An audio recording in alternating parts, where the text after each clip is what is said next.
voting powers equal to that of the big states, we will always be in danger of being wiped out. Well, that is the biggest concern, which is true. I'm afraid our union may even fall apart before we begin. Connecticut, number 8. Gentlemen, justice is more than numbers. The small states do not want to put themselves under the control of the other states whose size could make them bullies. If we cannot come into the new government as equals, then we may not come in at all. Exactly what I'm afraid. Another one wants to leave already. Yes. Massachusetts, perhaps? Big state of the state number 1? I am prepared for almost anything, except I will not be loyal to a government that is based on an idea of unfair laws. Well, we wouldn't expect you to. Yes, but I think that's very well taken. Thank you. Pennsylvania, number 10. Wait a minute. New Jersey should not have the same strength in Congress as the big and powerful state of Pennsylvania.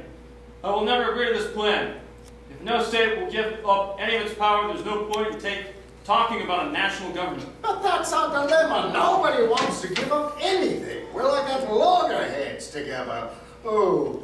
Well, let us continue. Delaware, number 11. Big state, little state. Won't you large states crush us small ones if you stand in your way? It seems as if Pennsylvania and Virginia wish to put together a system so that they will have all power. Seems that they want to all gang up on Virginia. Yes, I hear from the smaller states. The bigger states want to have like a combine against the smaller ones. But I have the impression that they want to gang up on Virginia. New Jersey, big state to the state issue. Number 12. I think that we have talked enough.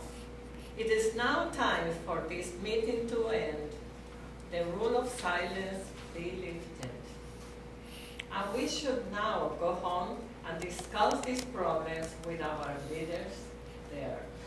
This one wants to break up the code of silence. He wants to leave and shut down the whole convention. Oh, my word. Perhaps Virginia. Yes, Virginia. Virginia, number 30. Maybe they will have a solution. I am so angry that I wish to call for an end to this whole convention so that the larger states can get together and decide what to do to solve this present problem. And I had to call upon my own native state of Virginia. Thank you so much, Mr. Madison. Well, let's proceed nonetheless. Massachusetts, the big state of the state issue, number 14. I feel we must now reach a compromise. I fear that if no agreement takes place, we shall surely have states leaving the Union. If I keep worrying about justice for all, we'll end up with justice for none. We must be willing to give and take in order to get this government started. Give and take. Give and take. Bravo! Bravo! Compromise in this whole convention. What state are you from, sir? Massachusetts. Give Massachusetts a little applause. Feeling better and better already. Let us continue with Pennsylvania, number 15. 13 states of different sizes must decide how to share power in the new government, or this nation will end in failure. We must have fair voting power in both the House and the Senate. I say this not because I belong to a large state, but in order to pull down a rotten house and lay a foundation for a new building. Very pretty, very pretty. You're going to tear down a rotten house, and you're going to start to rebuild. But I feel we are beginning to get somewhere. Yes, if you're going to rebuild, you might as rebuild with a strong foundation, one that we can all agree upon. Yes. Pennsylvania, nicely done indeed.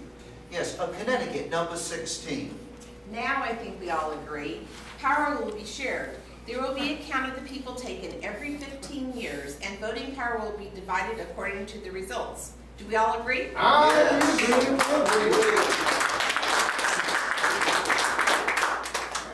You've done your work well. Very well indeed.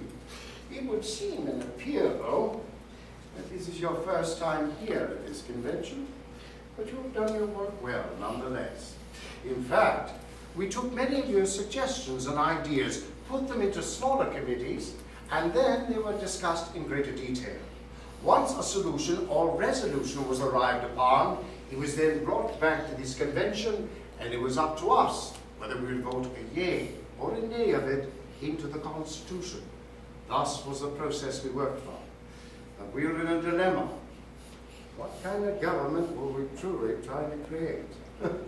Many of us have no idea. We decided to take a few ideas from that country across the water, England. Well, we may have had so-called problems with the mother country in the past, but they had a few things that we did admire, especially the upper and the lower house. Now, we decided our upper house would be called the Senate, and our lower house would be called the House of Representatives. Very good, sir. Very good. But we are finding ourselves in another dilemma. What kind of Congress would we have in a congressman?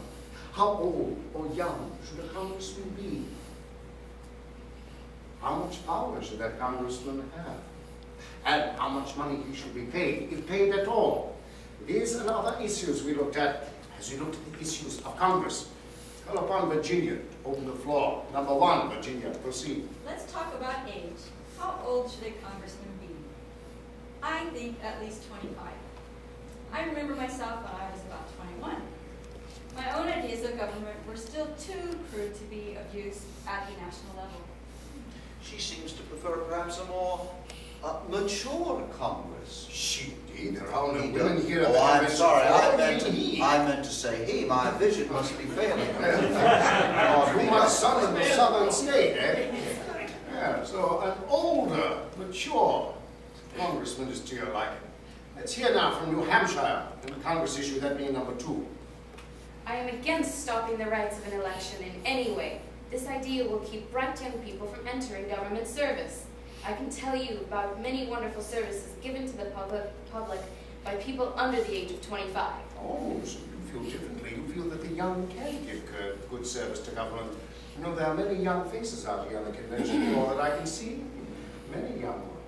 Well, how many of you feel that the young have something to offer and to contribute to this nation? Raise your hand. How many feel that the young can give good service to government with a show of a hand and a yay? Yay! How many feel that the young cannot give good service to government with a show of a hand and a nay? Nay! Very well. Well, let me remind you, my good friend, that the Founding Fathers were all young men in their 20s, 30s, and 40s. Yeah, I count myself as part of that group.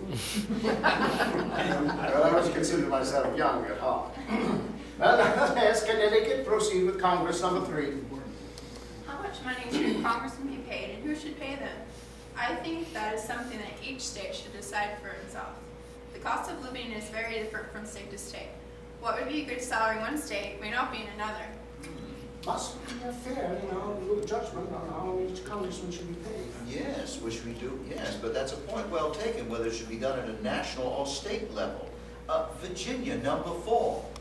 Let's fix a salary that is tied to the value of something else, like the price of wheat. This will protect the congressman's pay against any change in the economy. I don't have a good idea of what the pay should be, except to say that it should be reasonable, whatever that means. You mean you want to pay a congressman in wheat? Well, I agree. Why not? Considering some of the fellows I met in the French court, we might be better off. Hey, hey. Yeah. Oh, hey, hey. Remove him from the floor at any time. Proceed. Yes, Massachusetts, number 5. I think all congressmen should receive the same salary, and I do think Congress can be trusted to set its own pay level. I definitely do not want state government to decide.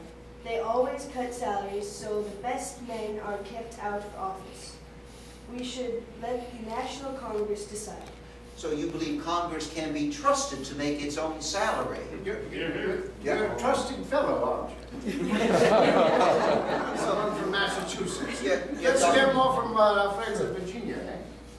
Yes, number 6. Sweet angels in heaven. We can't let the Congress decide its own pay. This is a bad idea.